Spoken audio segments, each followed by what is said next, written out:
Hello everyone, welcome back to my channel Harika's Innovative Creations. So మరి ఇవాల్టి video ఏంటో చూసేద్దామా? ఏం లేదండి, ఒక చిన్న వ్లాగ్ లాగా చేశానన్నమాట.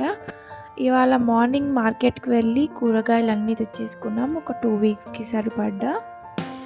ఈ వెజిటేబుల్స్ కొనడం ఒక టాస్క్ అయితే వీటన్నిటిని ఆర్గనైజ్ చేసి చక్కగా సర్దుకోవడం మరొక బిగ్ టాస్క్. ఇప్పటికే వీడియో ఏంటి అన్నది మీకు అర్థమైందొచ్చు అనుకుంటున్నా.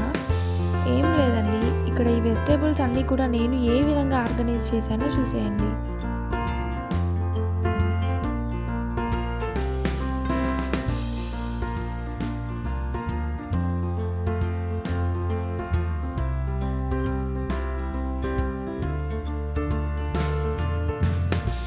అండ్ ఫైనల్గా వీటన్నిటిని అయితే ఇలా సపరేట్ చేసి అయితే ఉంచా.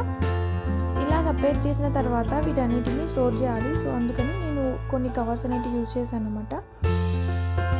నార్మల్గా అయితే ప్లాస్టిక్ కవర్స్ అనేటివి యూజ్ చేయకూడదు. మార్కెట్లో అయితే మనకి వీటన్నిటిని స్టోర్ చేయడానికి కొన్ని కంటైనర్స్ అనేటివి రిఫ్రిజిరేటర్కి సపరేట్గా దొరుకుతాయి. సో వాటిని అయితే యూజ్ చేయొచ్చు. అండ్ నేను ఇక్కడ టెంపరీ యూజ్ కోసం మాత్రమే ఈ ప్లాస్టిక్ కవర్స్ అనేటివి యూజ్ చేస్తున్నా. నేను ఇక్కడ మునక్కాయలని చిన్న చిన్న పీసెస్ లాగా కట్ చేసుకొని ఇలా బాక్స్లో అయితే స్టోర్ చేసుకున్నా. అండ్ ఆల్సో కొత్తిమీర కూడా ఇలా స్టోర్ చేసుకోవడం వల్ల ఎక్కువ డేస్ అంటూ ఫ్రెష్గా ఉంటాయి. అండ్ ఇదండి చూస్తున్నారుగా, సో అన్ని వెజిటేబుల్స్ అన్నిటినీ అయితే ఇలా సెగ్రిగేట్ చేసి సపరేట్ చేయడం అయితే అయిపోయింది. Hello hello hello guys, video అయితే ఇంకా అయిపోలేదండి. నేను ఓన్లీ ఇలా వెజిటేబుల్స్ అన్నిటినీ కూడా సపరేట్ చేసి మాత్రమే ఉంచా. అండ్ వీటన్నిటిని కూడా మనం ఫ్రిడ్జ్లో అయితే ఉంచాలిగా, సో అది కూడా చూసేద్దాం.